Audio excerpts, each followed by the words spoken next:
Hello students, welcome in Anand classes.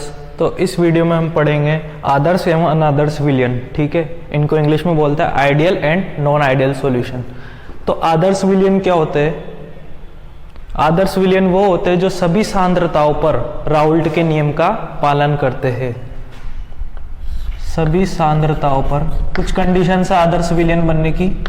सभी सांद्रताओं पर first condition है सभी सांद्रताओं पर राउल्ट के नियम का पालन करते हैं।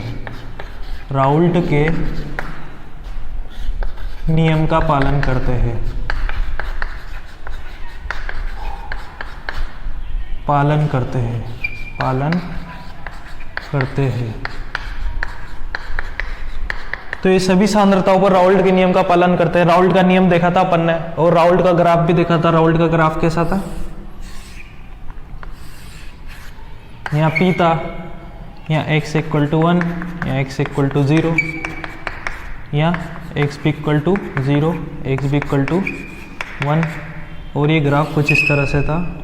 अपन ने लास्ट वीडियो में देखा था। अगर नहीं देखा हो तो आप लास्ट वीडियो ज़रूर देखना, तभी ये समझ में आएगा। Pt equal to P plus Pb, ये राउल्ट का नियम था। और ये था Pa, A का आंशिक वाष्प दाब, और ये B का वाष्प दाब। ठीक है, तो सभी सांद्रताओं पर राउल्ट के नियम का पालन करता हो, इसका मतलब क्या हो गया? वो इस ग्राफ को पूरी तरह से फॉलो करेगा। जो भी आदर्श विलयन होगा वो सभी सांद्रताओं पर राउल्ट के नियम का पालन करेगा, मतलब इस ग्राफ को पूरी तरह से फॉलो करेगा। सेकंड आएगा जो इसमें गुण होने चाहिए, इसमें डेल्टा V इक्वल टू 0 होता है। ठीक है, डेल्टा V इक्वल टू 0 मतलब आयतन में परिवर्तन शून्य होता है। कैसे?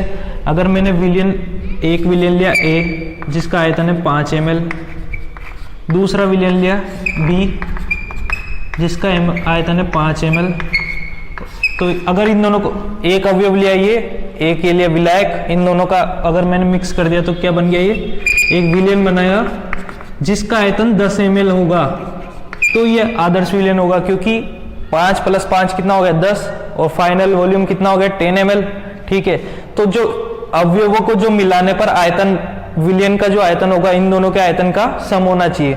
अगर यहाँ डेल्टा V निकालूं तो डेल्टा V क्या है? यहाँ पे सॉल्यूशन का आयतन कितना है? माइनस विलयन विलायक का आयतन, तो यहाँ 0 हो गया। तो इसका मतलब क्या है? आदर्श विलयन की कंडीशन को फॉलो कर रहा है। डेल्टा V क्या है यहाँ पे? V of solution minus V of solute, volume of solute plus volume of solvent. विलय तथा विलायक का आयतन अगर दोनों का सम करे और सॉल्यूशन में से माइनस कर दे तो वो क्या होना चाहिए?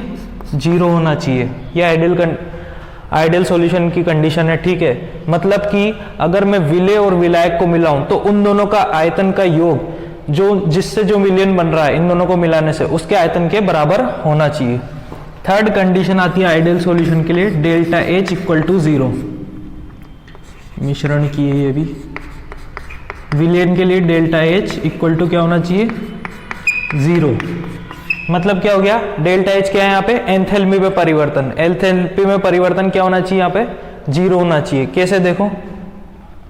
मतलब डेल्टा H इक्वल टू 0 होने का मतलब है कि उष्मा का ना तो उत्सर्जन होना चाहिए विलयन को मिलाने पर, ना अवशोषण होना चाहिए। जैसे मान लो अपन ने एक विलयन लिया जिसमें ए टाइप का विलय लिया, जिसमें ए टाइप के मॉलिक्यूल्स थे, तो उसमें ए टाइप के मॉलिक्यूल थे। ठीक है, दूसरा लिया बी। ठीक है, अगर इन दोनों को मिलाऊंगा तो क्या बनेगा? 2AB। ठीक है, अब मान लो यहाँ से ये AB कब बनेगा? जब यहाँ से ये बॉन्ड टूटेगा, यहाँ से ये बॉन्ड टूटेगा। बॉन्ड तोड़ने के लिए एनर्जी दी जाती है, ऊर्जा देनी पड़ती है। सपोज यहाँ पे अपन ने दी 10 ऊर्जा, 10 यूनिट ऊर्जा, यहाँ पे भी दी 10 यूनिट ऊर्जा। ठीक है, और नया बॉन्ड बनता है तो ऊर्जा निकलती है। ठीक है, ऊर्जा निकलती है। जब बॉन्ड तोड़ते हैं तो ऊर्जा देनी पड़ती है, और नया बॉन्ड बनता है तो ऊर्जा निकलती है। तो यहाँ AB से मान लो 10 ऊर्जा निकली है AB बनने पर। ठीक है, तो 2 बनने पर कितनी बनेगी? 2AB बनने पर 2 × 10 20। अब देखो यहाँ एंथैल्पी में परिवर्तन क्या हो गया? Delta H। उष्मा देते हैं तो उष्मा देने पर तो +20 हो गया, +10 इसका +10 इसका कितना हो गया? 20। उष्मा निकली तो H का मान क्या होगा? नेगेटिव। तो -20, तो देखो डेल्टा H इक्वल टू क्या हो गया 0, यानी एंथैल्पी में परिवर्तन क्या होना चाहिए आइडियल सॉल्यूशन के लिए 0 होना चाहिए। ये आ गई। फोर्थ कंडीशन आती है इसमें ये P theoretical equal to P observed. ठीक है, P थ्योरेटिकल मतलब जो अपन ने थ्योरेटिकली प्रेशर निकाला वो जो अपन ऑब्जर्व करेंगे मीटर के द्वारा, बैरोमीटर के द्वारा जो भी प्रेशर ऑब्जर्व करेंगे वो इक्वल होना चाहिए। P थ्योरेटिकल क्या है, मतलब P total pressure equal to क्या होगा PA प्लस PB। ये रहा PT इक्वल टू क्या है PA plus PB। PA plus PB को क्या लिख सकते हैं, PA note XA plus PB note XB। ठीक है, तो इसमें क्या होता है, ये थ्योरेटिकल प्रेशर तो अपन ने किससे निकाला, थ्योरेटिकली निकाला PA प्लस PB करके। ठीक है, इस कंडीशन से इसके मोलंस, इसका वाष्प दाब इसके मोलंस है, इससे गुणा करके इनको जोड़ देंगे तो ये थ्योरेटिकल प्रेशर आ गया। लेकिन जब विलियन बनाया अपन ने, विलय तथा विलायक को मिलाकर विलियन बनाया, तो उसमें अगर अपन वाष्प दाब ना आके, तो वाष्प दाब अगर थ्योरेटिकल निकालेंगे तो ऐसे निकलेगा। लेकिन ऑब्जर्व करें अपन, उसमें किससे ऑब्जर्व करेंगे, मीटर बैरोमीटर से। बैरोमीटर से उसमें प्रेशर नापेंगे, तो जो प्रेशर आएगा ऑब्जर्व करने पर प्रैक्टिकली वो किसके इक्वल होना चाहिए, इसके थ्योरेटिकल प्रेशर के, यानी टोटल प्रेशर के, जो कि अपन ने थ्योरेटिकल निकाला है। ठीक है, एक तो एक कंडीशन होगी। और लास्ट कंडीशन आती है आइडियल कंडीशन के लिए। अब देखो विलियन AA टाइप का तथा BB टाइप के बीच में जो फोर्स ऑफ अट्रैक्शन है, इंटरमोलिकुलर फोर्स ऑफ अट्रैक्शन, अंतराण्विक आकर्षण बल, अंतराण्विक आकर्षण बल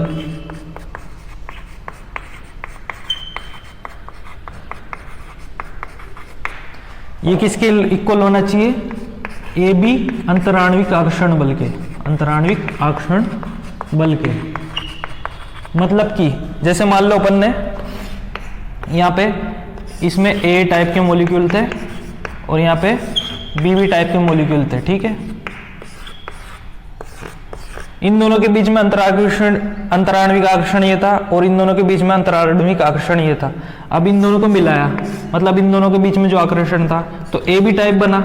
तो ये जो आकर्षण बनेगा, इन दोनों के बीच जो फोर्स लगेगा, इंटरमोलिकुलर फोर्स, इन दोनों के फोर्स के इक्वल होना चाहिए। ठीक है, तभी ये आइडियल कंडीशन होगी। तो 5 कंडीशन देखी आइडियल के अपन ने। फर्स्ट तो क्या होता है, सभी सांद्रताओं पर रोल्ट के नियम का पालन करना चाहिए। शॉर्ट में लिख देते हैं, रोल्ट के नियम का पालन करना चाहिए, राउल्ट के नियम का पालन करना चाहिए। सेकंड क्या कंडीशन निकाली अपन ने, डेल्टा V इक्वल टू 0। आयतन में परिवर्तन क्या होना चाहिए, 0 होना चाहिए। यानी जो विलय और तथा विलायक का अगर आयतन का सम करूं तो विलयन का जो आयतन बना उसके इक्वल होना चाहिए। थर्ड कंडीशन क्या है, delta H equal to 0। Enthalpy में परिवर्तन 0 होना चाहिए, 0 होना चाहिए। यानी जितनी उस जो निकाय है उसमें उष्मा का ना तो उत्सर्जन होना चाहिए ना अवशोषण होना चाहिए, क्योंकि शुरू में जब बंद टूटेंगे तो उष्मा देनी पड़ेगी और उतनी उष्मा निकलनी चाहिए। तो उष्मा में परिवर्तन क्या हो गया, 0। मतलब कि उष्मा ना तो बाहर से ली गई ना दी गई, बराबर होगी। ठीक है, तो डेल्टा H इक्वल टू क्या हो गया, 0। एंथैल्पी में परिवर्तन 0 होना चाहिए। फोर्थ पॉइंट क्या लिखा, थ्योरेटिकल प्रेशर किसके इक्वल होना चाहिए, ऑब्जर्व प्रेशर के। थ्योरेटिकल तो अपन PA प्लस PB निकाल सकते हैं कॉपी में, ऑब्जर्व कैसे निकालेंगे अपन, बैरोमीटर से। ये दोनों इक्वल होना चाहिए। फिफ्थ पॉइंट क्या आएगा, AA एंड BB के बीच में जो इंटरमोलिकुलर फोर्स, अंतराण्विक आकर्षण बल है, वही किसके बीच में होना चाहिए, A एंड B के बीच में। ठीक है, ये हो गया अपने आदर्श विलयन की कंडीशन। आदर्श विलयन के अपन उदाहरण देख लेते हैं इसमें। तो आदर्श विलयन के कौन कौन से उदाहरण होंगे। फर्स्ट एग्जांपल लिख देता हूं इसका मैं, बेंजीन प्लस टोलुइन। बेंजीन को अगर अपन टोलुइन के साथ मिल, वैसे तो कोई भी विलयन आदर्श नहीं होता है, लेकिन अगर उसको तनु करते जाए अपन बहुत ज्यादा तो वो आदर्श कंडीशन पे पहुंच सकते हैं। तो उसके कुछ एग्जांपल है जो लगभग आदर्श होते हैं। Benzene plus toluene, benzene plus toluene, अगर बेंजीन को टोलुइन के साथ मिला दे तो ये एक आदर्श विलयन बनता है। बेंजीन का फॉर्मूला, बेंजीन होता है ये स्ट्रक्चर इसका ऐसे, ये बेंजीन हो गया। और टोलुइन क्या होता है, CH3। इसका फॉर्मूला क्या होगा बेंजीन का, C6H6। इसका क्या होगा, वही C6C7 हो जाएगा, एक कार्बन और आ गया और एक हाइड्रोजन यहाँ से हटा और CH3 लगा तो 5 + 3 8, तो H8। ठीक है, ये टोलुइन बेंजीन प्लस टोलुइन हो गया first example. Second example n hexane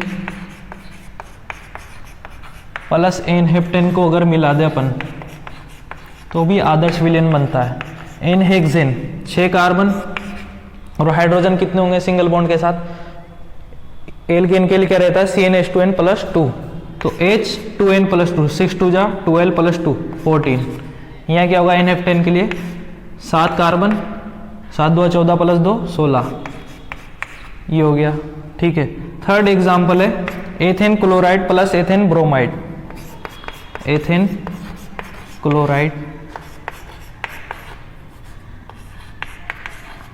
plus ethane bromide.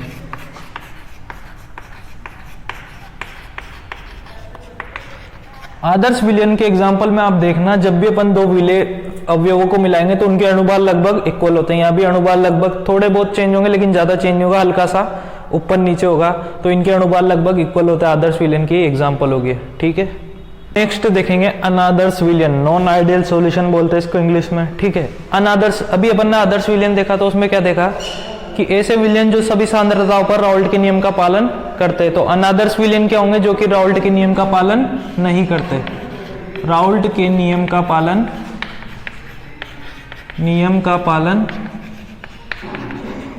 नहीं करते।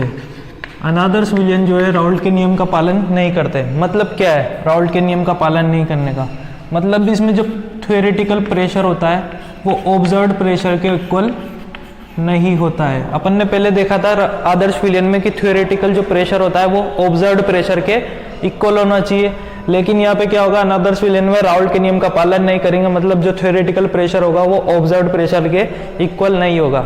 अब इक्वल नहीं होगा तो दो कंडीशन हो सकती है, या तो ऑब्जर्व्ड प्रेशर ज्यादा हो या फिर ऑब्जर्व्ड प्रेशर थ्योरेटिकल प्रेशर से कम हो। तो देखो कंडीशन कौन कौन सी होगी। फर्स्ट कंडीशन है या तो ऑब्जर्व्ड प्रेशर थ्योरेटिकल प्रेशर से ज़्यादा हो, या फिर दूसरी कंडीशन होगी ऑब्जर्व्ड प्रेशर थ्योरेटिकल प्रेशर से कम हो। ठीक है, तो ये दो कंडीशन हो सकती है। अब थ्योरेटिकल प्रेशर इक्वल नहीं है, इसको बोलते हैं धनात्मक विचलित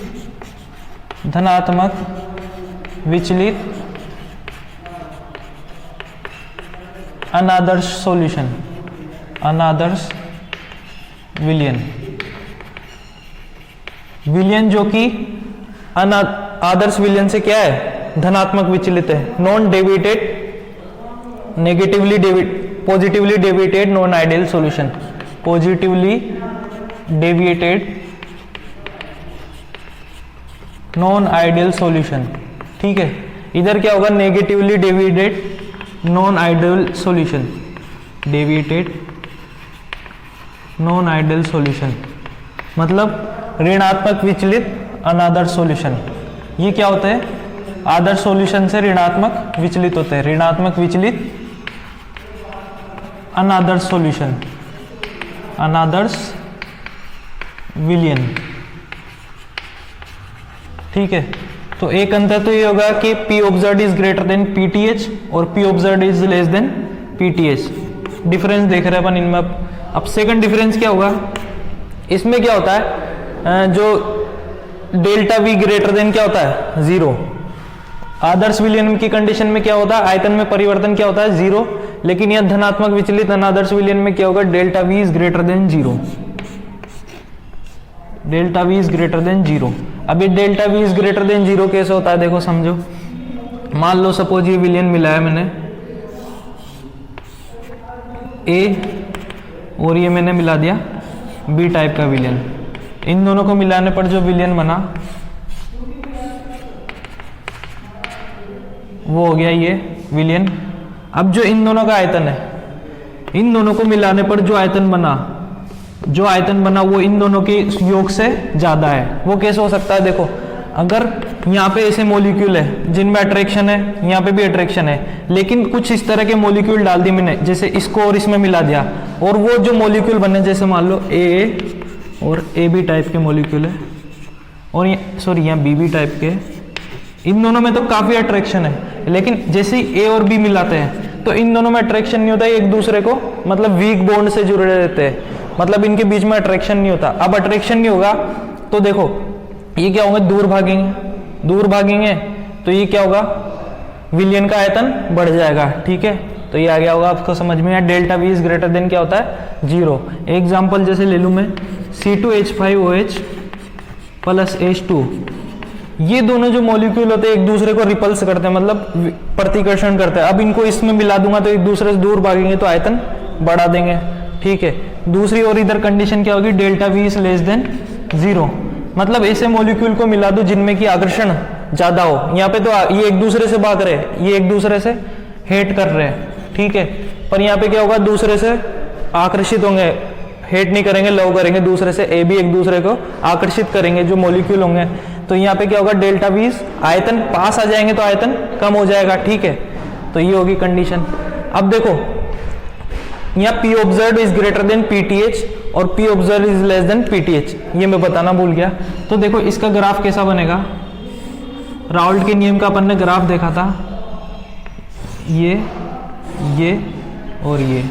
ठीक है, ये क्या था PA, ये क्या था PB, ये क्या है PT। ठीक, और यहाँ पे P था और यहाँ पे X की वैल्यू थी।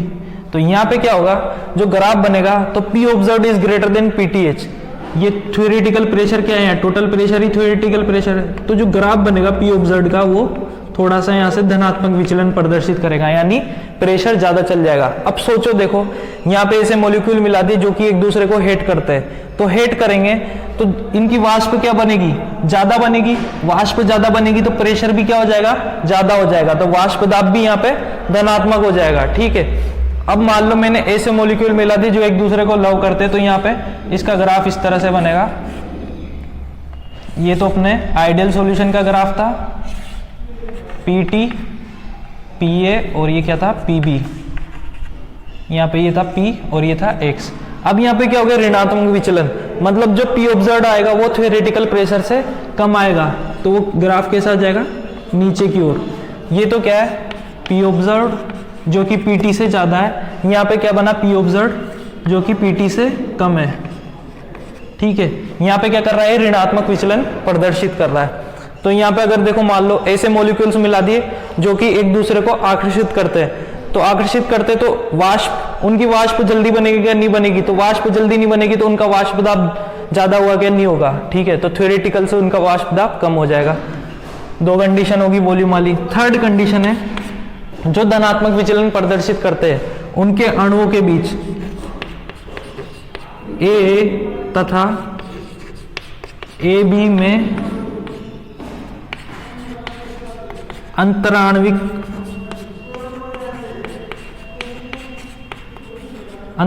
आकर्षण कम होगा या ज्यादा होगा। A तथा BB में अंतराण्विक आकर्षण किससे, A तथा B में अंतराण्विक आकर्षण से। इसको direct intermolecular force of attraction लिख देता हूँ शॉर्ट में, IFA। इससे कम होगा या ज्यादा होगा, समझो इसको। तो देखो विचलन कैसा है यहाँ पे, धनात्मक ऊपर की ओर, यानी वाष्प दाब बढ़ेगा। वाष्प दाब करेगा जब ये एक दूसरे को हेट करेंगे। एक दूसरे को कब हेट करेंगे, जब इनमें इंटरमोलिकुलर फोर्स ऑफ अट्रैक्शन कम होगा। तो यहाँ पे आकर्षण ज्यादा होगा, किसमें, जो अवयव मिला है उनमें, विलय तथा विलायक के अणुओं में। किसकी तुलना में, विलयन के अणुओं की तुलना में आकर्षण से ये ज्यादा होगा, जबकि ये वाला आकर्षण क्या होगा, कम होगा। दूसरी ओर यहाँ पे क्या कंडीशन आएगी, थर्ड कंडीशन, यहाँ पे फर्स्ट तो ये आ गई, सेकंड ये आ गई, थर्ड यहाँ कंडीशन क्या आएगा, यहाँ पे क्या होगा, उल्टा होगा। ए तथा BB में जो आकर्षण है, ठीक है, इंटरमोलिकुलर फोर्स ऑफ अट्रैक्शन क्या होगा, लेस होगा किससे, AB से। अंतराण्विक आकर्षण कम होगा इसमें। ठीक है, अब देखो यहाँ पे क्या होगा, A और BB में क्या है, आकर्षण कम है, किससे, intermolecular force of attraction AB के से। ठीक है, तो ये विलयन क्या करेगा, आकर्षण ज्यादा है तो वाष्प दाब तो कम बनने देगा, तो कैसा हो गया ये ऋणात्मक विचलन। यहाँ पे देख लो ऑब्जर्व्ड प्रेशर क्या आएगा, कम आएगा, और वॉल्यूम भी क्या हो जाएगा, यहाँ पे कम हो जाएगा। थर्ड कंडीशन ही होगी। फोर्थ कंडीशन क्या होगी, यहाँ पे जो एंथैल्पी में परिवर्तन होगा वो धनात्मक होगा, ग्रेटर देन 0 होगा। मतलब कैसे, जैसे मान लो मैंने एक विलयन लिया, एक ले लिया ए, दूसरा विलायक लिया BB, इन दोनों को मिला दिया तो बन गया AB। अब धनात्मक कैसे होगा देखो, सपोज यहाँ बॉन्ड तोड़ा तो ऊर्जा लगी 5, यहाँ पे भी बॉन्ड तोड़ा तो ऊर्जा लगी 5, लेकिन यहाँ पे क्या है, अट्रैक्शन एक दूसरे में क्या है, कम है, अट्रैक्शन एक दूसरे में कम है, तो ये आसानी से बॉन्ड बनाएंगे क्या, नहीं। तो आसानी से बॉन्ड नहीं बनाएंगे तो ऊर्जा क्या करनी पड़ेगी अपन को, ऊर्जा यहाँ से कम निकलेगी ज्यादा निकलेगी, यहाँ 2 आएगा, ऊर्जा यहाँ से कम निकलेगी ज्यादा निकलेगी, ऊर्जा यहाँ से कम निकलेगी, ठीक है। तो देखो ऊर्जा यहाँ से मान लो 6 × 2, तो यहाँ क्या हो गया +10, सॉरी यहाँ से ऊर्जा कम निकलेगी। ऊर्जा ज्यादा कब निकलती, जब इन दोनों के बीच में आकर्षण ज्यादा होता, आकर्षण ज्यादा होता तो यहाँ से ऊर्जा ज्यादा निकलती, लेकिन यहाँ से ऊर्जा क्या निकलेगी, कम निकलेगी, ठीक है, कम निकलेगी। तो मान लो AB को एक बॉन्ड बनाने पर निकल रही 4 2 को बनेगी 4 2 8, ठीक है। तो ये ऊर्जा कम निकली यहाँ से, क्यों, क्योंकि इनके बीच में बॉन्ड क्या है, वीक है, वीक बॉन्ड बनेगा तो ऊर्जा कम निकलेगी, अगर मजबूत बॉन्ड बनता है तो ऊर्जा ज्यादा निकलती है। तो डेल्टा H क्या हो जाएगा, यहाँ से ऊर्जा देनी पड़ी तो दी हुई ऊर्जा को किससे आते हैं, प्लस से, तो +5 +5 +10, यहाँ पे ऊर्जा निकली कितनी निकली, -8, तो ये कितना हो गया, 10 में से 8 गया तो 2, तो ये कैसा है, ग्रेटर देन 0।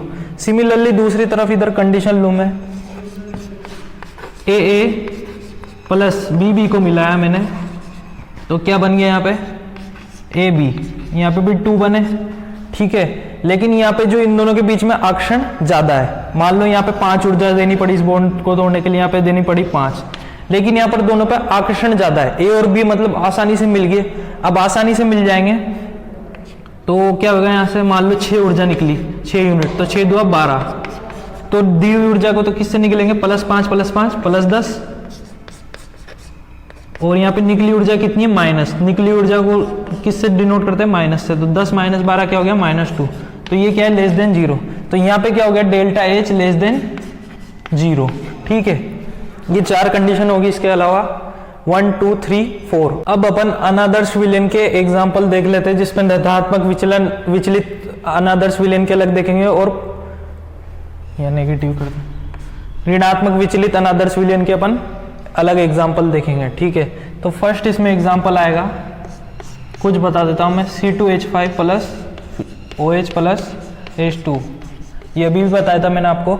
एथेनॉल और अगर पानी को मिला है तो एक दूसरे से दूर भगते, दूर भगेंगे तो इनका आयतन भी क्या हो जाएगा, विलयन का ज्यादा हो जाएगा, ठीक है। दूर भगेंगे तो वाष्प भी ज्यादा बनाएंगे, वाष्प ज्यादा बनाएंगे तो वाष्प दाब भी ज्यादा होगा, ठीक है। दूसरी और इधर एग्जाम्पल देख लेते हैं अपन, एसीटोन प्लस क्लोरोफॉर्म